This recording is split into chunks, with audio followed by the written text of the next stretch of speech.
Recording by Dean Delp. The Nameless City by H.P. Lovecraft. When I drew nigh the Nameless City, I knew it was accursed. I was traveling in a parched and terrible valley under the moon, and afar I saw it protruding uncannily above the sands, as parts of a corpse may protrude from an ill-made grave. Fear spoke from the age-worn stones of this hoary survivor of the deluge, this great-grandfather of the eldest pyramid. And a viewless aura repelled me, and bade me retreat from antique and sinister secrets that no man should see, and no man else had dared to see. Remote in the desert of Araby lies the Nameless City, crumbling and inarticulate, its low walls nearly hidden by the sands of uncounted ages. It must have been thus before the first stones of Memphis were laid, and while the bricks of Babylon were yet unbaked. There is no legend so old as to give it a name, or to recall that it was ever alive. But it is told of in whispers around campfires, and muttered about by grandams in the tents of sheiks, so that all the tribes shun it without wholly knowing why. It was of this place that Abdul al-Hazred, the mad poet, dreamed of the night before he sang his unexplained couplet. That is not dead which can eternal lie, and with strange eons even death may die. I should have known that the Arabs had good reason for shunning the Nameless City, the city told of in strange tales but seen by no living man. Yet I defied them, and went into the untrodden waste with my camel. I alone have seen it, and that is why no other face bears such hideous lines of fear as mine, why no other man shivers so horribly when the night wind rattles the windows. When I came upon it in the ghastly stillness of unending sleep, it looked at me, chilly from the rays of a cold moon amidst the desert's heat, and as I returned its look I forgot my triumph at finding it, and stopped still with my camel to wait for the dawn. For hours I waited, till the east grew gray, and the stars faded, and the gray turned to roseate light edged with gold. I heard a moaning, and saw a storm of sand stirring among the antique stones, though the sky was clear, and the vast reaches of the desert still. Then suddenly, above the desert's far rim came the blazing edge of the sun, seen through the tiny sandstorm which was passing away. And in my fevered state I fancied that from some remote depth there came a crash of musical metal to hail the fiery disk, as Memnon hails it from the banks of the Nile. My ears rang, and my imagination seethed as I led my camel slowly across the sand to that unvocal place, that place which I alone of living men had seen. In and out amongst the shapeless foundations of houses and places I wandered, finding never a carving or inscription to tell of these men, if men they were, who built this city and dwelt therein so long ago. The antiquity of the spot was unwholesome, and I longed to encounter some sign or device to prove that the city was indeed fashioned by mankind. There were certain proportions and dimensions in the ruins which I did not like. I had with me many tools, and dug much within the walls of the obliterated edifices, but progress was slow, and nothing significant was revealed.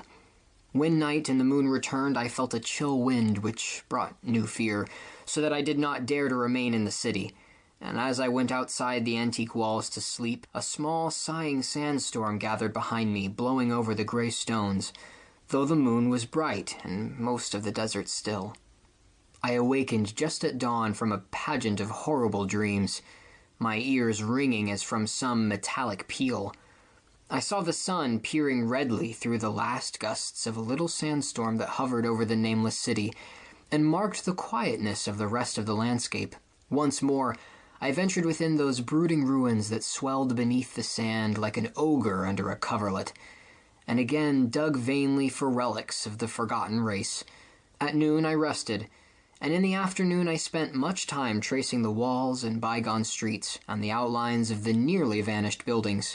I saw that the city had been mighty indeed, and wondered at the sources of its greatness. To myself I pictured all the splendor of an age so distant that Chaldea could not recall it, and thought of Sarnath the Doomed that stood in the land of Manar when mankind was young, and of Ib that was carven of grey stone before mankind existed. All at once I came upon a place where the bedrock rose stark through the sand and formed a low cliff, and here I saw with joy what seemed to promise further traces of the antediluvian people. Hewn rudely on the face of the cliff were the unmistakable facades of several small, squat rock houses or temples, whose interiors might preserve many secrets of ages too remote for calculation. Those sandstorms had long effaced any carvings which may have been outside. Very low and sand-choked were all the dark apertures near me, but I cleared one with my spade and crawled through it, carrying a torch to reveal whatever mysteries it might hold. When I was inside, I saw that the cavern was indeed a temple, and beheld plain signs of the race that had lived and worshipped before the desert was a desert. Primitive altars, pillars, and niches, all curiously low, were not absent, and though I saw no sculptures or frescoes, there were many singular stones clearly shaped into symbols by artificial means. The lowness of the chiseled chamber was very strange, for I could hardly kneel upright, but the area was so great that my torch showed only part of it at a time. I shuddered oddly in some of the far corners, for certain altars and stones suggested forgotten rites of terrible, revolting, and inexplicable nature, and made me wonder what manner of men could have made and frequented such a temple. When I had seen all that the place contained, I crawled out again, avid to find what the temples might yield. Night had now approached, yet the tangible things I had seen made curiosity stronger than fear, so that I did not flee from the long, moon-cast shadows that had daunted me when first I saw the Nameless City. In the twilight, I cleared another aperture, and with a new torch crawled into it, finding more vague stones and symbols, though nothing more definite than the other temple had contained. The room was just as low, but much less broad, ending in a very narrow passage crowded with obscure and cryptical shrines. About these shrines I was prying, when the noise of a wind and my camel outside broke through the stillness, and drew me forth to see what could have frightened the beast. The moon was gleaming vividly over the primitive ruins, lighting a dense cloud of sand that seemed blown by a strong but decreasing wind from some point along the cliff ahead of me. I knew it was this chilly, sandy wind which had disturbed the camel, and was about to lead him to a place of better shelter, when I chanced to glance up, and saw that there was no wind atop the cliff. This astonished me, and made me fearful again. But I immediately recalled the sudden local winds that I had seen and heard at sunrise and sunset, and judged it was a normal thing. I decided it came from some rock fissure leading to a cave, and watched the troubled sand to trace it to its source, soon perceiving that it came from the black orifice of a temple a long distance south of me, almost out of sight. Against the choking sand cloud I plodded towards this temple, which, as I neared it, loomed larger than the rest, and showed a doorway far less clogged with caked sand. I would have entered had not the terrific force of the icy wind almost quenched my torch. It poured madly out of the dark door, sighing uncannily as it ruffled the sand and spread among the weird ruins. Soon it grew fainter, and the sand grew more and more still, till finally all was at rest again. But a presence seemed stalking among the spectral stones of the city, and when I glanced at the moon it seemed to quiver, as though mirrored in unquiet waters. I was more afraid than I could explain, but not enough to dull my thirst for wonder, so as soon as the wind was quite gone, I crossed into the dark chamber from which it had come. This temple, as I had fancied from the outside, was larger than either of those I had visited before, and was presumably a natural cavern, since it bore winds from some region beyond. Here I could stand quite upright, but saw that the stones and altars were as low as those in the other temples. On the walls and roof I beheld for the first time some traces of the pictorial art of the ancient race, curious curling streaks of paint that had almost faded or crumbled away, and on two of the altars I saw with rising excitement a maze of well-fashioned curvilinear carvings. As I held my torch aloft, it seemed to me that the shape of the roof was too regular to be natural, and I wondered what the prehistoric cutters of stone had first worked upon. Their engineering skill must have been vast.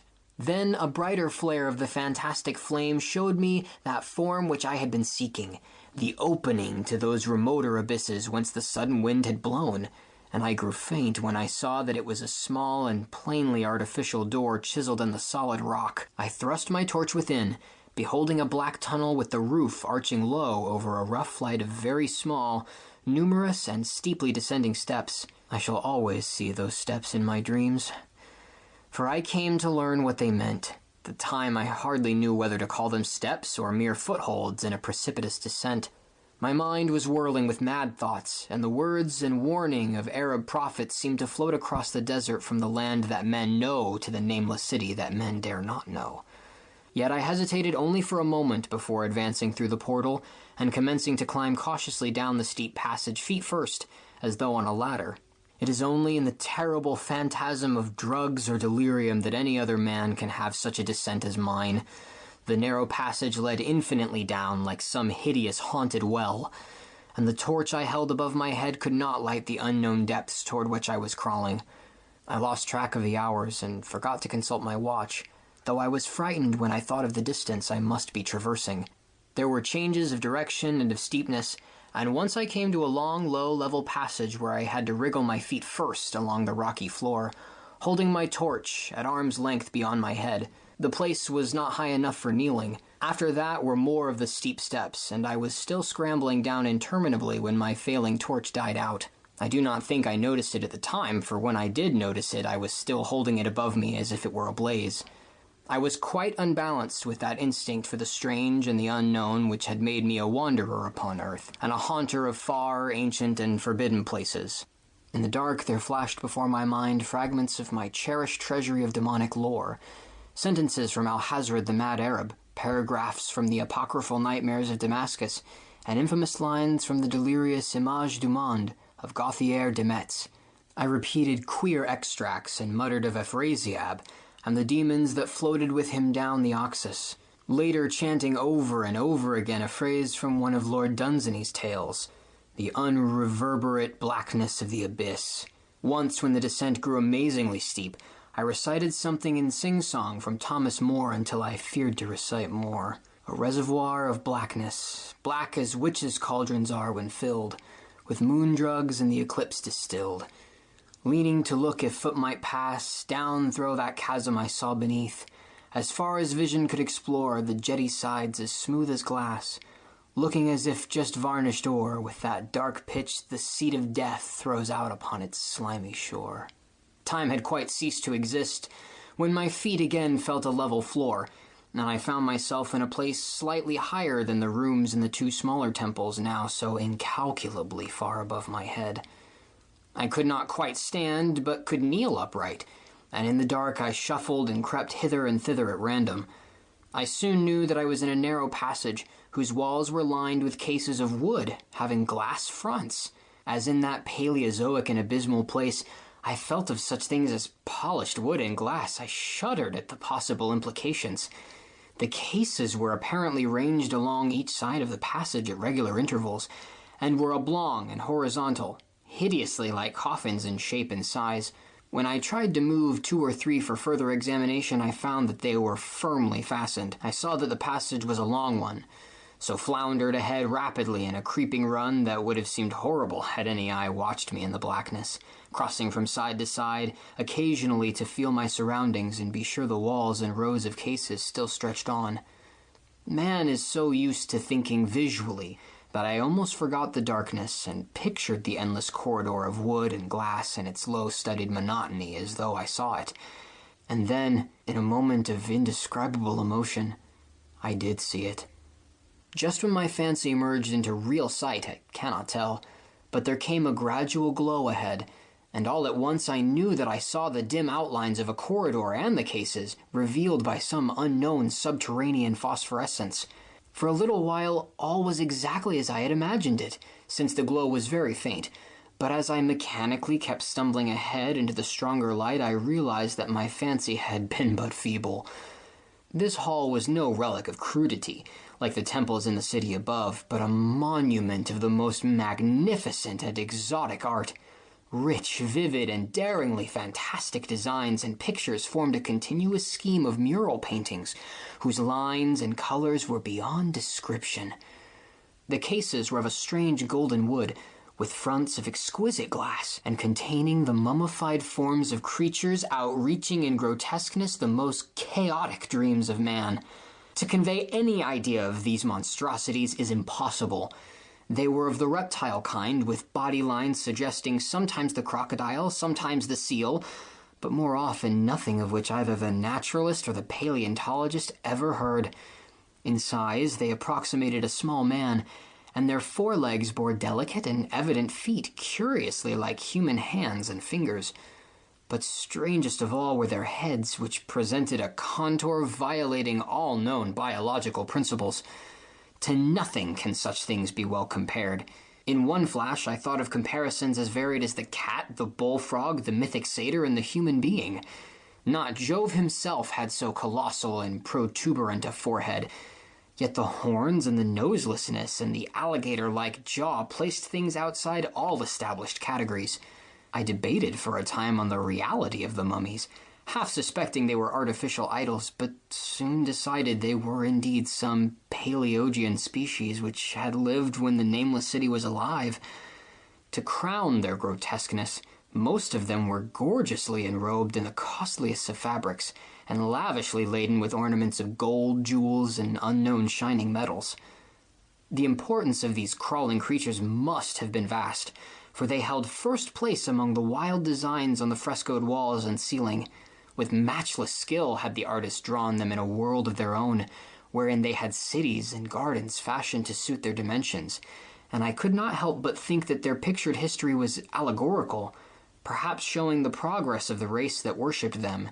These creatures, I said to myself, were to men of the Nameless City what the she-wolf was to Rome, or some totem beast is to a tribe of Indians. Holding this view, I could trace roughly a wonderful epic of the Nameless City, the tale of a mighty seacoast metropolis that ruled the world before Africa rose out of the waves, and of its struggles as the sea shrank away and the desert crept into the fertile valley that held it.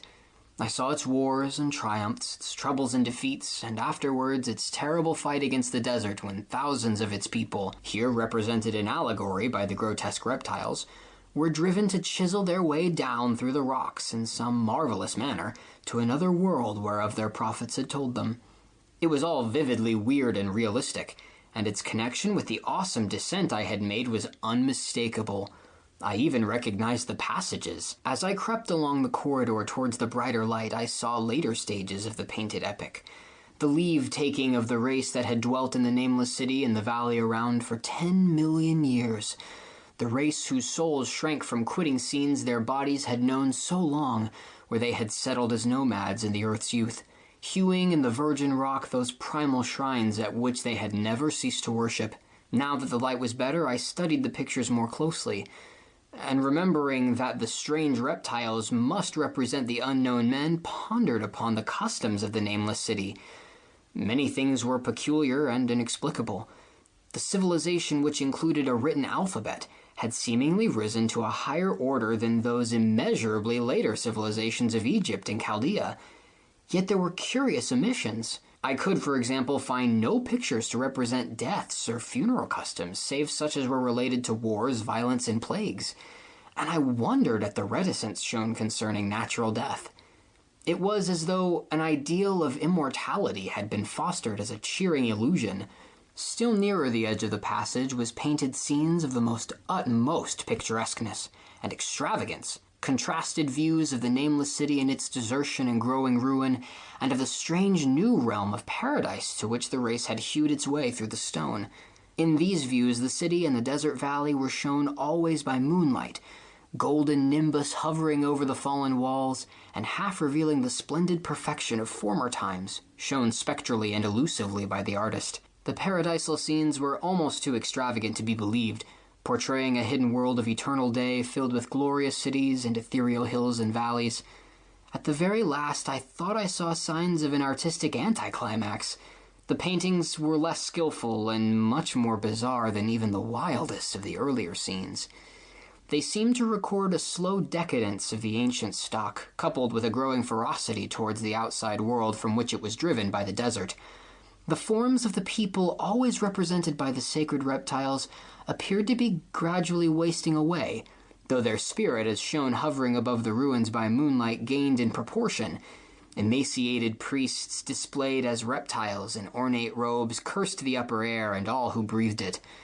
And one terrible final scene showed a primitive-looking man, perhaps a pioneer of ancient Irem, the city of pillars, torn to pieces by members of the elder race.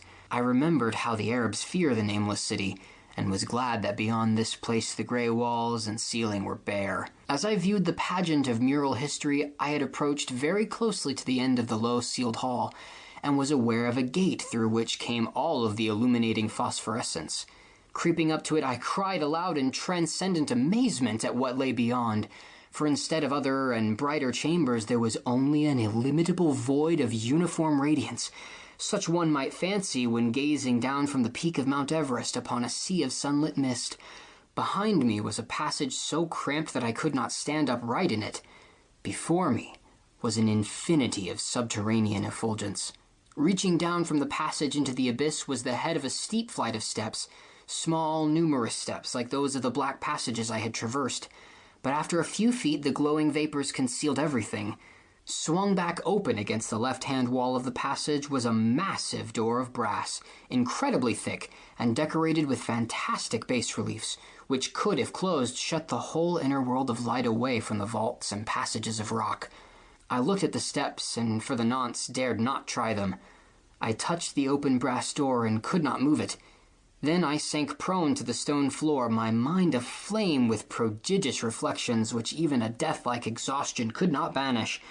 As I still lay with closed eyes, free to ponder, many things I had lightly noted in the frescoes came back to me with new and terrible significance. Scenes representing the Nameless City in its heyday, the vegetations of the valley around it and the distant lands which its merchants traded. The allegory of the crawling creatures puzzled me by its universal prominence, and I wondered that it would be so closely followed in a pictured history of such importance. In the frescoes, the Nameless City had been shown in proportions fitted to the reptiles. I wondered what its real proportions and magnificence had been, and reflected a moment on certain oddities I had noticed in the ruins. I thought curiously of the lowness of the primal temples and of the underground corridor, which were doubtless hewn thus out of deference to the reptile deities there honored, though it perforce reduced the worshippers to crawling. Perhaps the very rites here involved crawling in imitation of the creatures. No religious theory, however, could easily explain why the level passages in that awesome descent should be as low as the temples, or lower, since one could not even kneel in it. As I thought of the crawling creatures whose hideous mummified forms were so close to me, I felt a new throb of fear.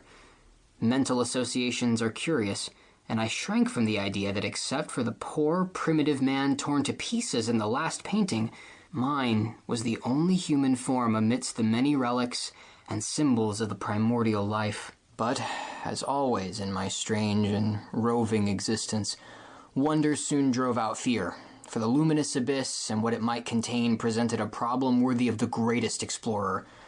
That a weird world of mystery lay far down that flight of peculiarly small steps, I could not doubt, and I hoped to find there those human memorials which the painted corridor had failed to give. The frescoes had pictured unbelievable cities and valleys in this lower realm, and my fancy dwelt on the rich and colossal ruins that awaited me. My fears indeed concerned the past rather than the future. Not even the physical horror of my position in that cramped corridor of dead reptiles and antediluvian frescoes miles below the world I knew and faced by another world of eerie light and mist could match the lethal dread I felt at the abysmal antiquity of the scene and its soul. An ancientness so vast that measurement is feeble seemed to leer down from the primal stones and rock-hewn temples of the Nameless City, while the very latest of the astounding maps in the frescoes showed oceans and continents that man has forgotten, with only here and there some vaguely familiar outlines. Of what could have happened in the geological ages since the painting ceased and the death-hating race resentfully succumbed to decay, no man might say. Life had once teemed in these caverns, and in the luminous realm beyond. Now I was alone with the vivid relics, and I trembled to think of the countless ages through which these relics had kept a silent, deserted vigil. Suddenly there came another burst of that acute fear which had intermittently seized me ever since I first saw the terrible valley and the Nameless City under a cold moon. And despite my exhaustion, I found myself starting frantically to a sitting posture and gazing back along the black corridor towards the tunnels that rose to the outer world. My sensations were like those which had made me shun the Nameless City at night, and were as inexplicable as they were poignant. In another moment, however, I received a still greater shock in the form of a definite sound, the first which had broken the utter silence of these tomb-like depths. It was a deep, low moaning as of a distant throng of condemned spirits, and came from the direction in which I was staring. Its volume rapidly grew till it reverberated frightfully through the low passage, and at the same time I became conscious of an increasing draught of cold air, likewise flowing from the tunnel and city above.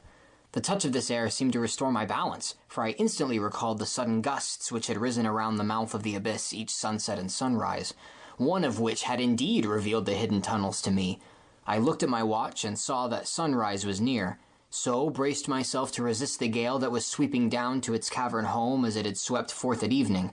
My fear again waned low, since a natural phenomenon tends to dispel broodings over the unknown. More and more madly poured the shrieking, moaning night wind into the gulf of the inner earth. I dropped prone again and clutched vainly at the floor for fear of being swept bodily through the open gate into the phosphorescent abyss. Such fury I had not expected, and as I grew aware of an actual slipping of my form towards the abyss, I was beset by 1,000 new terrors of apprehension and imagination. The malignancy of the blast awakened incredible fancies. Once more I compared myself shudderingly to the only human image in that frightful corridor, the man who was torn to pieces by the nameless race, for in the fiendish clawing of the swirling currents there seemed to abide a vindictive rage, all the stronger because it was largely impotent. I think I screamed frantically near the last. I was almost mad. But if I did so, my cries were lost in the hell-born babble of the howling wind-wraiths. I tried to crawl against the murderous, invisible torrent, but I could not even hold my own as I was pushed slowly and inexorably toward the unknown world. Finally, reason must have wholly snapped, for I fell to babbling over and over that unexplainable couplet of the mad Arab Alhazred, who dreamed of that nameless city, that is not dead which can eternal lie, and with strange eons even death may die. Only the grim, brooding desert gods know what really took place, what indescribable struggles and scrambles in the dark I endured, or what Abaddon guided me back to life, where I must always remember and shiver in the night wind till oblivion, or worse, claims me. Monstrous, unnatural, colossal was the thing, too far beyond all the ideas of man to be believed except in the silent, damnable small hours of the morning when one cannot sleep. I have said that the fury of the rushing blast was infernal, cacodemoniacal, and that its voices were hideous with the pent-up viciousness of desolate eternities. Presently these voices, while still chaotic before me, seemed to my beating brain to take articulate form behind me, and down there in the grave of unnumbered eon-dead antiquities, leagues below the dawn-lit world of men, I heard the ghastly cursing and snarling of strange-tongued fiends.